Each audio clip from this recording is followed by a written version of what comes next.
So there was something else I wanted to actually bring up, and this is the idea that when we basically come across people who are different from us, in other words, shadow work, but it's not exactly shadow work I'm going to be talking about today. It's basically why, because I mean, I wanted to figure out like why I was feeling the way I was feeling, and typically I've felt this way before, but I kind of wanted to look into it through as an astrological thing, right? So, okay, here we go.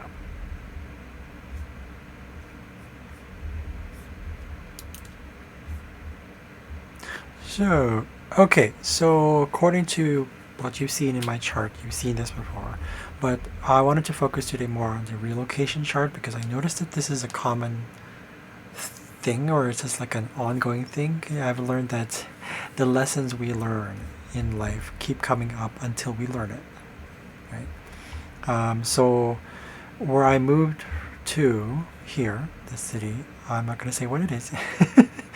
It's the fact that when it comes to opposition stuff, like it's this one right here. And I wanted to relate this actually a little bit to how Mercury is also, I read last night, there was something I missed about communication when it comes to Mercury. Mercury is also volatile in its energy, meaning it's just like, it's fast. It can be kind of like shocking, but not as shocking as Uranus. Um, and Uranus is about, what is that one? It's awareness, right? It's also awareness, so it basically pretty much tied to the third house stuff, right?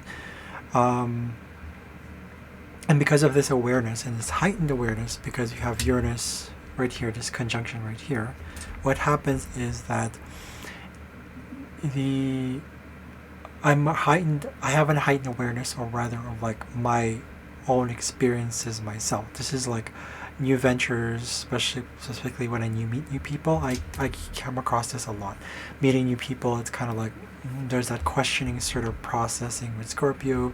It's like, do I trust them? Should I trust them? Should I reveal too much? And what do I do? What do I give out? How much?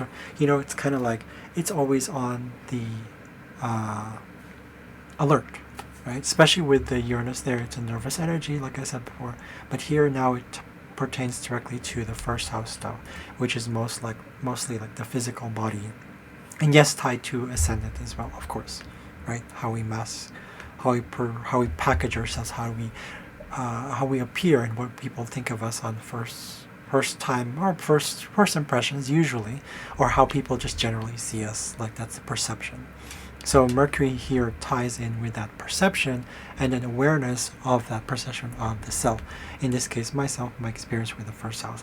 But opposition to Chiron, uh, which was in the seventh house, so it's relationship stuff, contracts, agreements, marriages as well, open enemies. See, people that I notice are open enemies, people that are, the Scorpio realizes like, oh, wait a second, should I, they're not really being meaningful, they're not really being true and honest to themselves, they're not really, but at the same time, they're sort of like, can I control this, right? So here we have Taurus here, so it's this whole like in this case it's the wounded experience that could be considered like loss and wounding of material things, but also consistently ongoing. It's a very stubborn energy because of Taurus. It lasts a long time.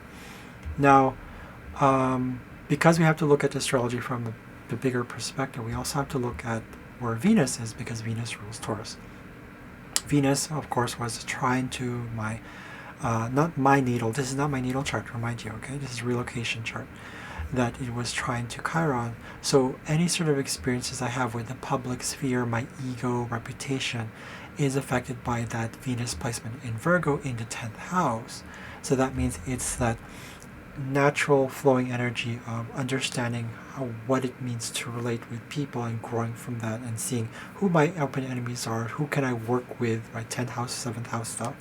Who can I actually uh, um, really get along with in terms of like my desire for relating in a very sort of practical manner. But because of all that, we we have to look into also the ruling what rules the 7th house here? We have Taurus here, so therefore Venus rules the 7th house in this case. It's right direct into it. You have the aspect, but you also have the ruling planet of that. So Venus rules, Taurus rules my 7th house, therefore Venus rules my 7th house in this case. So a lot of relationship issues that can come up, especially with this opposition here. Now what rules my ascendant here and experiences that I experienced through this moving here, remember this is not an absolute thing, it's just kind of like an addition to a layer of the experience that I have with myself, my astrological DNA, which is my birth chart. But this is the relocation chart. So with Scorpio there, Pluto rules my ascendant. So Pluto comes off here again. I mentioned this in the previous video, where I come off very like kind of different, and like people sense that, especially here when I moved here in Edmonton. People feel this sort of like, he's intimidating. He's kind of like, yeah, I get that a lot. And because I come off intimidating, I come off like, especially when I'm writing and expressing myself. This is the first house, Mercury, Uranus here. There's a lot of nervous energy, but not so much nervous, but like this approach to just say a lot. And that's very Scorpio. That's very much that sort of like Plutonian, so to speak, sort of Scorpionine energy. And that's how I come across, especially with the first house, how I express myself. It's not directly attached to the ascendant here, but it kind of still applies, sort of.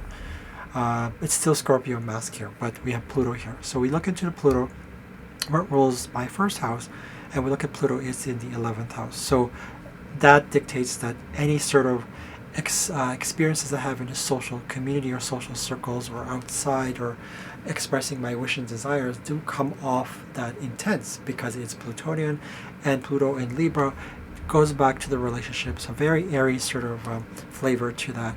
But because it rules, Pluto rules my ascendant, it comes off that way, and people sort of sometimes like, what it's a little intimidating. There's a power struggle as well. So there's a bit of that. Or maybe not a bit. I don't know. I'm still growing through this whole process. I'm still learning, you look at the whole picture when we do astrology, right? So, so I want to talk specifically about the awareness perception of Mercury. But we also, because it's in the first house, we also have to focus on the first house. But we have to look at the fact that my experiences here with perception, awareness of myself, is the fact that Mercury Uranus was square my moon here. So square my moon is like, in this case, this sort of challenging fluctuation of energy, and be able to express that and to other people. This is where now it becomes this challenge of like, I have the opposition here, where it's like showing me that my experiences here where I live now is I come across a lot of challenges and wounding to being misunderstood. Right? That's Chiron, Mercury, with Uranus, being misunderstood, being seen as like a weirdo, seen as like, unusual, and because they don't really know, right? They don't know how to do that. Plus, because Pluto rules my first house, it's like, it's intimidating and weird at the same time, right? Power struggle, but also unusual. So there's a bit of that. But because of the square to my fourth house moon right here, and conjunct to my moon in Uranus, in Aquarius, it's that additional sort of challenge of being able to really be myself, right? And being really weird without, and this has now become this awareness of my physical self and how I approach that, and how I appear not only to others, which is the 7th house of our open enemies, but also how I express myself to people who I see are family. And this is where it becomes like, sometimes I distance myself, I become aloof in a kind of weird way, and it's just kind of like, all of a sudden he's cold. That's because of, I go through that. And that's something I'm still growing with. Moon in Aquarius it's a sign, and it's an astrological evidence that shows that what I need to work on is being able to manage my emotions. This is why time for myself is important.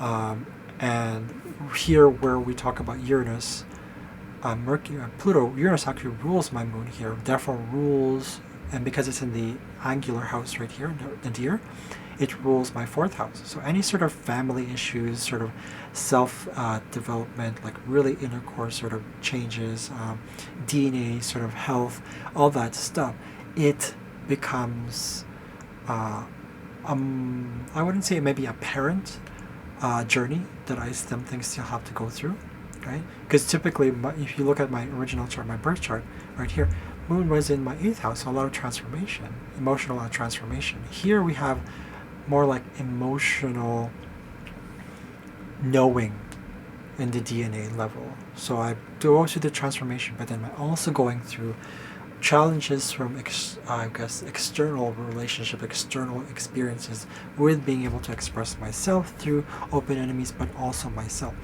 and that's where it's become challenging. But that also applies to the Moon squaring my my Mars here, because Mars was in Sagittarius, so therefore we look into Jupiter. Now it all ties in because Jupiter was in my 10th house, so now we have issues about expansion where do I Jupiter in this case rules my Mars, but Mars is just a part of that, my first house experiences, all new ventures, first new things. So when I meet new people, it's there's also that issue of like being able to control that anger, right? Again, it depends on the day, depending on transiting planets, right? So that's really important as well. And that's what I'm kind of trying to get into as well, where I'm going to slowly introduce a bit of horary astrology. Well, I'm pretty sure it's pretty obvious. For those who have been doing this for a long time, they understand it. For those who don't, that's fine. You'll pick it up as we go through the story. But like I said before, I said it in my on an older video that if you'd like me to read a chart, and this is for free, I'd be more than willing to show it. Don't worry about it. You can be anonymous. You can be like, just share it and don't share your name. Just give me your chart. Go to astro.com. Post your picture on my message or message me. You'll have access to my channel. Therefore, you have access to my Instagram account. DM me on Instagram and say, oh, here's my picture. You don't have to tell me your name. You don't have to do anything. But I just want to show the chart as an example. But I will link your, as a user on YouTube, if you have an account here, I will have to link that person's that's what I'm talking about. Because otherwise, you're not going to know whose chart I'm talking about unless it's referred to you. Right? So, in any case, that's like an offer. No pressure or anything like that. But yeah, so I hope this helps a little bit. I didn't go too much into Mars here with Jupiter because I was more focusing on Mercury, and also because it's conjunct to Uranus. So, in any case, I hope this helps. I hope this clarifies some things.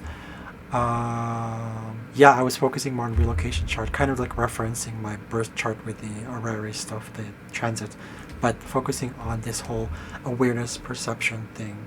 And really becoming more like, oh, because this is what it is, okay? So realizations and learning. So, in any case, I will see you guys later. That's an additional video I wanted to post today. I'll see you guys later. Bye.